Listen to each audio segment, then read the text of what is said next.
ಬದುಕಲು ಮನೆಯೇ ಇಲ್ಲದೆ ಬೀದಿಗೆ ಬಂದಿದೆ ದಲಿತ ಕುಟುಂಬ ಒಂದು. ದೇವನಹಳ್ಳಿ ತಾಲೂಕಿನ ಕೋರಮಂಗಲದಲ್ಲಿ ಈ ಒಂದು ಘಟನೆ ನಡೆದಿರುವಂಥದ್ದು. ಕೋರಮಂಗಲ ಗ್ರಾಮ ಪಂಚಾಯತಿ ಎದುರು ಪ್ರತಿಭಟನೆಯನ್ನು ಕೂಡ ಮಾಡ್ತಾ ಇದ್ದಾರೆ. ಬದುಕೋಕೆ ನಮಗೆ ಮನೆ ಇಲ್ಲ, ಉಳಿದುಕೊಳ್ಳೋಕೆ ಮನೆ ಇಲ್ಲ ಅಂತ. ಬದುಕಲು ಮನೆ ಇಲ್ಲದೆ ಬೀದಿಗಿಳಿದ ದಲಿತ ಕುಟುಂಬ. ದೇವನಹಳ್ಳಿ ತಾಲೂಕಿನ ಕೋರಮಂಗಲದಲ್ಲಿ ಈ ಒಂದು ಘಟನೆ ನಡೆದಿದೆ. ಪ್ರತಿಭಟನೆ ಮಾಡ್ತಾ ಇದ್ದಾರೆ, ಅವರು ಮನೆ ಇಲ್ಲ ಅಂತ. ಕೋರಮಂಗಲ ಗ್ರಾಮ ಪಂಚಾಯತಿ ಎದುರು ಪ್ರತಿಭಟನೆಯನ್ನು ಮಾಡ್ತಾ ಇರುವಂಥದ್ದು ದಲಿತ ಕುಟುಂಬ. ಆಶ್ರಮ ಯೋಜನೆಯಲ್ಲಿ ದಲಿತ ಕುಟುಂಬಗಳಿಗೆ ಸಿಗದ ಖಾಲಿ ನಿವೇಶನಗಳು.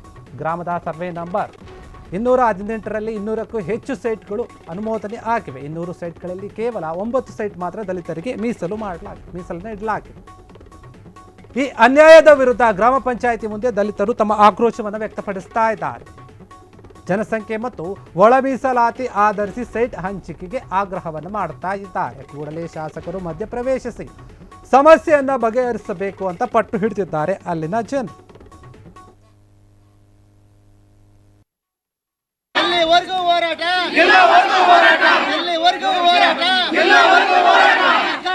ಸರ್ಕಾರ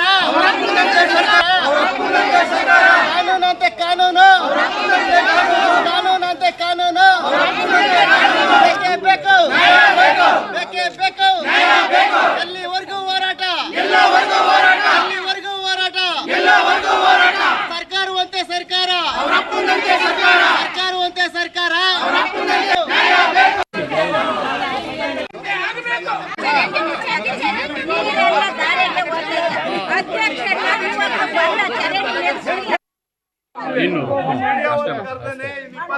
ಇವ್ರೇನ್ ಗಲಾಟೆ ಮಾಡ್ತಾ ಇದಾರೋ ಇವ್ರಿಗೆಲ್ಲರೂ ನಾವು ಸೈಟ್ ಮಾಡಿದೀವಿ.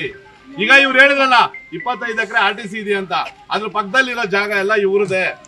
ನಾನೇ ಅರ್ಜಿ ಹಾಕಿದ್ದೀನಿ, ಏನೋ ತಾಲೂಕ್ ಆಫೀಸ್ಗೆ ನಾನೇ ಅರ್ಜಿ ಹಾಕಿದ್ದೀನಿ. ಅಲ್ಲಿ ಯಾರು ಪ್ರಭಾವಿಗಳು ಯಾರು ಬಳಸ್ಕೊಂಡಿಲ್ಲ. ಅವರು ತಪ್ಪಾಗಿ ಏನೋ ಮಾತಾಡೋದು ಬೇಡ. ಈಗ ಮೂರ್ತಿ ಯಾರು ಪಕ್ಕ ಇರೋದು ಯಾರಪ್ಪ ಜಾಗ ಎಲ್ಲಾರು ಎಲ್ಲಾ ವರ್ಗದವರು ಸೇರಿ ಇಲ್ಲ. ಈಗ ಬೇಕಾದ್ರೆ ಮಾಡ್ಕೊಳ್ಳೋಣ ನೋಡಿ, ಅದು ಮಿಸ್ಗೈಡ್ ಆಗೋದ್ ಬೇಡ. ಎಲ್ಲ ಅವರೇ ಜನಾಂಗದಿರೋದು, ನಾವ್ ಯಾರಿಗೂ ತೊಂದರೆ ಕೊಡಕ್ ರೆಡಿ ಇಲ್ಲ. ಎಲ್ಲಾರ್ಗು ಸೈಟ್ ಕೊಡ್ತೀವಿ. ಇವ್ರು ಮಿಸ್ಗೈಡ್ ಮಾಡ್ಕೊಂಡು ಬಂದಿರೋದು ಅಷ್ಟೇ. ಬೇಕಾದ್ರೆ ಮೀಡಿಯಾ ಅವ್ರನ್ನೇ ಕರೆಸಿ ಇವ್ರಿಗೆ ಯಾರ್ಯಾರು ಇದಾರೋ ಯಾರಿಗ್ ಮನೆ ಇಲ್ಲ ನಿಮ್ ಮುಖಾಂತರನೇ ನಾನು ಜಾಗ ಕೊಡ್ತೀನಿ. ಮನೆ ಮನೆಗೂ ಈಗ ಲಿಸ್ಟ್ ಮಾಡಿ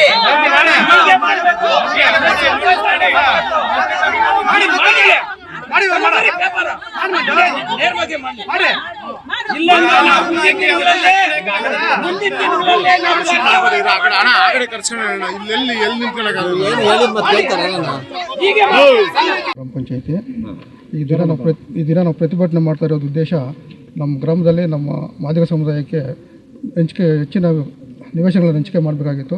ಸುಮಾರು 120 ಅರ್ಜಿಗಳನ್ನು ನಾವು ಸಲ್ಲಿಸಿದ್ದೇವೆ ಗ್ರಾಮ ಪಂಚಾಯತಿ ಕಚೇರಿ. ಅದರಲ್ಲಿ ನಮ್ಮ ಮಾದಿಗ ಸಮುದಾಯಕ್ಕೆ ಕೇವಲ 9 ಸೈಟ್ಗಳನ್ನು ಮಾತ್ರ 30 ಸೈಟ್ಗಳನ್ನು ಕೊಟ್ಟಿದ್ದೀವಿ ಅಂತ ಮಾತಲ್ಲಿ ಹೇಳ್ತಾ ಇದ್ದಾರೆ. ದಾಖಲೆ ಪ್ರಕಾರ ಬರೀ 2ನೇ ವಿಶೇಷ ಗ್ರಾಮ ಸಭೆಯಲ್ಲಿ ಬರೀ 9 ಫಲಾನುಭವಿಗಳನ್ನ ಆಯ್ಕೆ ಮಾಡಿ ರಕ್ತ ಮಾಡಿದ್ದಾರೆ. ಅಷ್ಟು ಬಿಟ್ಟರೆ ನಮಗೆ ಬೇರೆ ಮಾತಲ್ಲಿ ಮಾತ್ರ 30 ಕೊಟ್ಟಿದ್ದೇವೆ ಅಂತ ಹೇಳ್ತಾರೆ. ಈಗ ನಮಗೆ 100 ಕುಟುಂಬಗಳಿದೆ. ಒಂದೊಂದು ಮನೆಯಲ್ಲಿ 5 ಜನ ವಾಸ ಮಾಡ್ತಾಯಿದ್ದಾರೆ. ವಿದ್ಯಾರ್ಥಿಗಳು ವಿದ್ಯಾಭ್ಯಾಸ ಮಾಡೋಕ್ಕೂ ಕಷ್ಟ ಆಗ್ತಾಯಿದೆ. ಅದರಿಂದ ಪ್ರತಿ ಕುಟುಂಬಕ್ಕೂ ಏನು ನಮ್ಮ ಮಾದಿಗ ಸಮುದಾಯ ಇಷ್ಟು 100 ಕುಟುಂಬಗಳಿದೆ, ಪ್ರತಿಯೊಂದು ಕುಟುಂಬಕ್ಕೂ ನಮಗೆ ನಿವೇಶನ ಕೊಡಬೇಕಂತ ನಾವು ಅಧ್ಯಕ್ಷನ ಗ್ರಾಮ ಪಂಚಾಯತ್ ಅಧಿಕಾರಿಗಳನ್ನ ಒತ್ತಾಯಿಸ್ತಾ ಇದ್ದೇವೆ. ನಮ್ಮೆಷ್ಟು ಕೃಷ್ಣಮೂರ್ತಿ ಅಂತ ಹೇಳಿ ವಕೀಲರು ಮಾನ್ಯ ಅಧ್ಯಕ್ಷರು ಹೇಳ್ತಾ ಇರೋ ಪ್ರಕಾರವಾಗಿ ಪ್ರೋಟೋಕಾಲ್ ಪ್ರಕಾರವಾಗಿ ಮೊದಲನೇ ಪಟ್ಟಿ ಬಿಡುಗಡೆ ಮಾಡಿ, ಮೊದಲನೇ ಪಟ್ಟಿ ಬಿಡುಗಡೆ ಆದಮೇಲೆ ಆ ಪಟ್ಟಿಯಲ್ಲಿ ಏನೇನು ಅಬ್ಜೆಕ್ಷನ್ ಇದೆ ಅದನ್ನ ರೀಕರೆಕ್ಟ್ ಮಾಡಿ 2ನೇ ಪಟ್ಟಿಯನ್ನು ರಿಲೀಸ್ ಮಾಡಬೇಕಾಗಿತ್ತು. ಮೊದಲನೇ ಪಟ್ಟಿಯನ್ನ ಬಚ್ಚಿಟ್ಟಿದ್ದಾರೆ. ಇದುವರೆಗೂ ನಮ್ಮ ಅರ್ಜಿಗಳಿಗೂ ಪ್ರತಿಕ್ರಿಯೆ ಇಲ್ಲ, ಮಾಹಿತಿ ಹಕ್ಕಿಗೂ ಪ್ರತಿಕ್ರಿಯೆ ಇಲ್ಲ. ಈಗ 2ನೇ ಪಟ್ಟಿಯನ್ನ ದಿಢೀರಾಗಿ ಘೋಷಿಸಿಬಿಟ್ಟು ಅದರಲ್ಲಿ 9 ಜನ ಮಾತ್ರ ಎಡಗೈ ಸಮುದಾಯಕ್ಕೆ ನಿವೇಶನ ಹಂಚಿಕೆ ಮಾಡಿದ್ದಾರೆ. ಇದು ಒಂದು ತಪ್ಪು.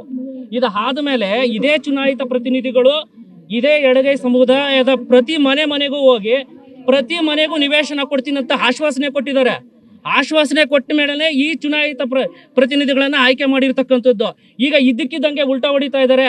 ನಮಗೆ ಮೀಸಲಾತಿ ಪ್ರಕಾರವಾಗಿ ಜನರಲ್ಗೆ ಎಷ್ಟು ಕೊಡಬೇಕು, ಮತ್ತೆ ಎಡಗೈ ಸಮುದಾಯಕ್ಕೆ ಎಷ್ಟು ಕೊಡ್ತಾ ಇದ್ದೀರಿ, ಮತ್ತೆ ಬಲಗೈ ಸಮುದಾಯಕ್ಕೆ ಎಷ್ಟು ಕೊಡಬೇಕು ಅದನ್ನು ಕೊಡ್ತಾ ಇದ್ದೀರಿ ಅಂತ ಹೇಳ್ತಾ ಇದ್ದಾರೆ. ಈಗ ಹೇಳ್ತಾ ಇರ್ತಕ್ಕಂಥ ಹೇಳಿಕೆ ಚುನಾವಣೆ ಸಮಯದಲ್ಲಿ ಯಾಕಿಲ್ಲ, ಇದು ನಮ್ಮ ಪ್ರಶ್ನೆ.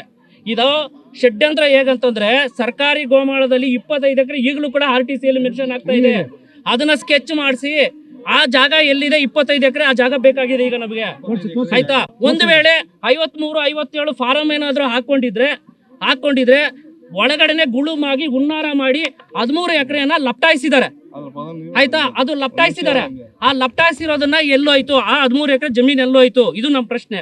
ಈಗ ಉಳಿರ್ತಕ್ಕಂಥ 12 ಎಕರೆದಲ್ಲಿ ನಾವು ಈಗಾಗಲೇ ಹೇಳ್ತಾ ಇದ್ದೀರಿ, ನಮ್ಮ ಸಮುದಾಯವನ್ನ, ಎಡಗೈ ಸಮುದಾಯವನ್ನ ಹೊಡಿಬೇಡ್ರಿ. ಇರ್ತಕ್ಕಂಥ ನಿವೇಶನ ನಮಗೇನು ನೀವೇನು ಅಲಾಟ್ ಮಾಡಿದ್ದೀರೋ 80ಕ್ಕಿಂತ ಹೆಚ್ಚಾಗಿ ನಿವೇಶನಗಳನ್ನ ಕೊಡ್ರಿ. ಇರೋದ್ರಲ್ಲಿ ಪ್ರತಿಯೊಂದು ಮನೆಗೂ ನಿವೇಶನ ಸಮಾನವಾಗಿ ಹಂಚಿಕೆ ಮಾಡ್ರಿ. ಕ್ಷಣ ಕ್ಷಣದ ಸುದ್ದಿಗಳಿಗಾಗಿ ಫ್ರೀಡಂ ಟಿವಿ ಸಬ್ಸ್ಕ್ರೈಬ್ ಮಾಡಿ, ಲೈಕ್ ಮಾಡಿ ಹಾಗೂ ಫಾಲೋ ಮಾಡಿ. ಹೊಸ ಸುದ್ದಿಗಳ ನೋಟಿಫಿಕೇಶನ್ಗಾಗಿ ಬೆಲ್ ಐಕಾನ್ ಮೇಲೆ ಕ್ಲಿಕ್ ಮಾಡಿ.